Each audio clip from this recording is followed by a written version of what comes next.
And that's what the Constitution was all about. And people feel that their leaders are no longer listening to them. In the 5th District, it's pretty much a one-party show. It's about a 70% Republican district.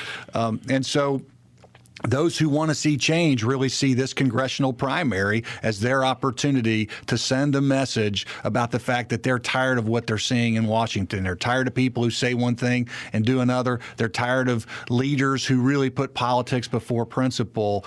And they are not only, though, tired, they are coming together to do something about it. And it's been really exciting to get to be a part of that landscape.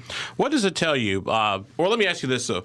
What is the difference? Because you, Bros, Mike, John, and also Dan, you're all Republicans, all pretty conservative people. So I guess the question is, what's the difference? Or is it like, you like dark chocolate, you like white chocolate, like chocolate with almonds, chocolate with peanut butter? What is the difference between you and your contenders? Well, if you're doing everybody this week, you're going to hear a lot of onlys because everybody likes to say they're the only this, the only that. I will tell you this, in congressional primaries or most legislative primaries, you're not going to see an enormous difference on the issues. Everybody in this race is conservative along the lines of the issues that you would line yourself up on that. They're all going to vote for a Republican speaker. Probably the two things that separate us the most from the others is, one, I'm 40 years old. Now, that doesn't sound very young. You and I are roughly the same age, but in this race, it makes me a lot younger than the others. And when we're talking about the next generation of conservative leadership, we're really the only campaign that represents that. The second is that our campaign really is a team effort of more than 1,000 people who've stepped forward to be a part of bringing this change. We're not just 2 or 3 people in the basement or, a few dozen people who are out trying to promote their own agenda. And if you take a look at the true proven track record of each of these candidates, they're all fine people. They're all people who have a lot to be proud of. But we've stepped forward in recent Indiana history in a couple key ways to help make a big difference. When Jim Kittle first became chairman of the Indiana Republican Party, I was executive director of the party, and Democrats had won 4 straight governor's races in this state. Everybody told us Joe Kernan was the best candidate of the group, and there was no way we could beat him. 3 years later, it was inevitable, and we got it done. Well, it took a lot of work between it not being possible and it being inevitable, and we were right there to be a big part of that. On education reform, I stood up with and to the ISTA and others and passed dropout reforms that have become a national model in the education arena all across the country, trying to deal with the dropout issue. And so we've shown demonstrated leadership, but everybody's going to be able to tell you a reason why they think they're a leader too. I think at the end of the day, what folks who want change have to ask themselves is, who can really get this done? It is a challenge trying to beat an incumbent congressman, and we're building a broad and deep team all across the district to get this difficult challenge done. One of the things, 756 on WXNT, Luke Messer, our guest this morning, is that when people sort of try to distinguish, okay, do I vote for this person or this person? One of the criticisms thrown at you is that, oh my God, Luke Messer was picked by those downtown Indianapolis party bosses. I have no idea who the hell they are because I've been trying to drink with them for 5 years of being here. We've never been able to hook up.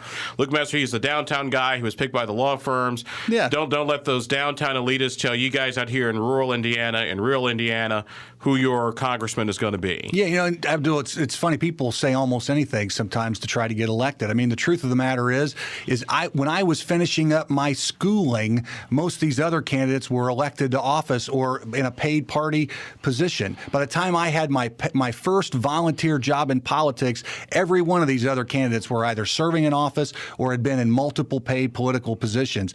I came on the scene 9 years ago. My mom still works in a factory. I live in Shelbyville, Indiana. The only reason that I'm an insider at all is because I've been working really hard to bring reform to this state over the last 9 years, and nobody gave it to us. We worked hard. We were a big part of the Kittle movement to try to get Mitch Daniels elected. I think most Republicans think that was a good thing. I live in Shelbyville, Indiana. I'm the only guy in this district, to use the word only, who doesn't live in either Hamilton or Marion County. Now, listen, half the people in this district live in Hamilton, Marion County, and I think they deserve representation too. So I don't think there's anything wrong with that. But to run to rural Indiana and say that Luke Messer is somebody who doesn't understand what it means to live in a small town, it's just crazy. I've spent almost my entire adult life living in small towns, and that makes me different than all the other candidates in this race. You know, it's interesting. There's an old saying that just because a rooster crows at dawn doesn't mean he made the sunrise. And sometimes people think just because they can say whatever they can say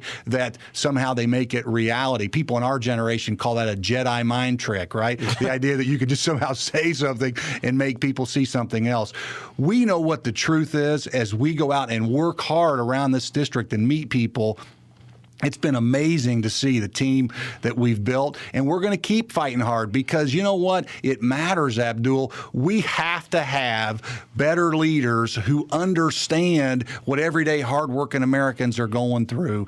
That's why my family stepped up in this effort, and that's why we think we're seeing so many people step up with us.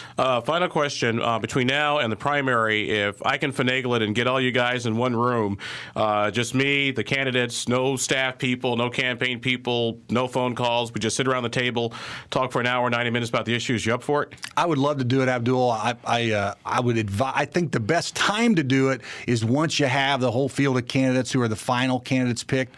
Who I think the filing deadline's in the middle of February, and let's just invite everybody who's still on the ballot in the middle of February. And if you want, make it the first debate. Do it in late February. It'd be a lot of fun. Hey, not a problem. Our good friend Luke Messer, 5th District Congressional candidate, challenging Dan Burton. Thanks for stopping by this morning. Great. Thanks for having me, Abdul.